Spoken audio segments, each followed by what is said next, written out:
Muy buenos días. Hoy es 2 de enero, una fecha marcada a fuego en el calendario de la ciencia y la ingeniería. Mientras en Londres se celebra el aniversario de la fundación de la Institution of Civil Engineers, en el resto del mundo académico nos detenemos a brindar por el nacimiento de un titán. Me acompaña, como siempre, mi pequeño Bonnie. Hoy está particularmente inquieto. Sospecho que es porque sabe que vamos a hablar de un hombre que escribió más de 400 libros, según como se los cuente. Hoy, en @Istarmat, nos sumergimos en la vida del buen doctor, el hombre que intentó convertir la sociología en una rama de la matemática. Isaac Asimov nació un día como hoy, en 1920, en Petrovichy, Rusia. Aunque, para ser exactos con la matemática del tiempo, sus padres nunca estuvieron seguros de la fecha real, debido a las diferencias entre los calendarios juliano y gregoriano. Él eligió el 2 de enero para celebrar su existencia. A los 3 años, aterrizó en Brooklyn. Su infancia no transcurrió en bibliotecas de mármol, sino entre estanterías de golosinas. Sus padres regentaban una tienda de caramelos. Allí, el joven Isaac descubrió su primer algoritmo de vida, la disciplina. La tienda abría de sol a sol, y él aprendió que para ser grande había que ser constante. Leía las revistas de ciencia ficción que vendía su padre, pero con una precisión quirúrgica. No podía doblar el lomo ni dejar una sola marca, para que pudieran venderse como nuevas después. Fue su primer contacto con la preservación de la información. Como profesora de Historia de la Matemática, hay un concepto en la obra de Asimov que me obsesiona: la psicohistoria. Asimov no solo imaginaba sistemas, vivía para explicarlos. Durante más de 30 años escribió sin interrupciones columnas de divulgación científica. Respondía a cartas de lectores, aclaraba dudas, desarmaba malos entendidos. No escribía para deslumbrar, sino para que el lector sintiera esa chispa maravillosa de entender algo nuevo. Asimov no quería parecer inteligente, quería que los demás lo fueran un poco más después de leerlo. Otro dato que me encanta es que Asimov adoraba las enciclopedias. Participó en varias como autor y editor y soñaba con sistemas que conservaran el conocimiento humano frente al paso del tiempo. En el fondo, su serie de novelas de ciencia ficción Fundación es eso, una enciclopedia del futuro escrita desde una civilización que aún no existe. Un intento desesperado y profundamente humano de que el saber sobreviva al caos. Aunque se doctoró en bioquímica, el gran sueño de Asimov fue siempre la predicción, y precisamente en su saga Fundación creó al matemático Hari Seldon, quien desarrolla una ciencia capaz de predecir el futuro de grandes poblaciones usando modelos matemáticos.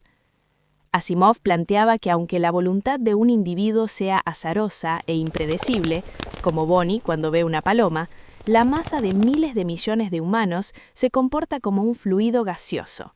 Y los gases, queridos alumnos, tienen leyes matemáticas precisas. La psicohistoria no era magia, era estadística aplicada a la escala galáctica. Pero un genio no está completo sin sus excentricidades, y Asimov era deliciosamente contradictorio. Les cuento algunas. El hombre que mejor describió los viajes hiperespaciales y la colonización de las estrellas imaginaba terror a volar. Voló poquísimas veces, las contaba con los dedos de una mano. Era un viajero de tren y de barcos lentos. Era tímido, le incomodaban las reuniones sociales, detestaba las fiestas, pero cuando le daban un micrófono podía hablar durante horas, sin apuntes, sin titubeos, saltando de la química a la historia, de Shakespeare a la astronomía, como si su mente fuera una biblioteca perfectamente ordenada. Huía del contacto social, pero amaba profundamente conversar. Mientras la mayoría busca la luz, Isaac amaba los espacios cerrados. Escribía en una habitación sin ventanas, con luz artificial, recreando la sensación de una cápsula espacial. Decía que el aislamiento era el catalizador de su productividad. Por último, déjenme contarles que era capaz de escribir 90 palabras por minuto en su máquina de escribir. Sus primeras versiones eran tan claras que la corrección era mínima. Su memoria ya había compilado el código del capítulo antes de tocar la tecla. En 1942, Isaac hizo algo que muy pocos escritores logran: cambió la ciencia real. Formuló las 3 leyes de la robótica. Lo que a menudo olvidamos es que estas leyes no son solo reglas éticas, son axiomas lógicos. Asimov las diseñó para evitar el complejo de Frankenstein, el miedo irracional a la tecnología. Aplicó el rigor de la geometría de Euclides a la conducta moral de las máquinas. Hoy, cuando programamos nuestras inteligencias artificiales, seguimos debatiendo sobre los cimientos que este bioquímico de Brooklyn dejó escritos hace casi un siglo. Asimov no era matemático, pero pensaba como uno. Sus leyes funcionan como axiomas, claras, elegantes, aparentemente indiscutibles, hasta que el sistema empieza a mostrar grietas. Robots que obedecen demasiado bien, máquinas que interpretan las leyes de formas inesperadas. Como en todo sistema formal, los límites no están en las reglas, sino en sus consecuencias. Asimov nos dejó en 1992, pero la historia nos guardó un último dato. Durante 10 años se ocultó que murió por complicaciones del VIH, adquirido en una transfusión durante una cirugía cardíaca en 1983.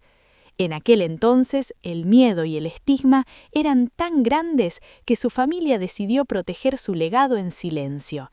Solo una década después, su viuda Janet reveló la verdad, convirtiendo su partida en una lección final sobre la fragilidad humana frente a la biología. Hoy, 2 de enero, celebramos a un hombre que nos enseñó que la matemática no es solo para calcular distancias, sino para intentar comprender quiénes somos y hacia dónde vamos como especie. Espero que este repaso por la vida de Isaac Asimov les haya despertado la misma curiosidad que me despierta a mí cada vez que abro uno de sus libros. Suscríbanse a @Istarmat, activen la campanita y recuerden, la historia es una ecuación que aún estamos aprendiendo a resolver. Hasta la próxima.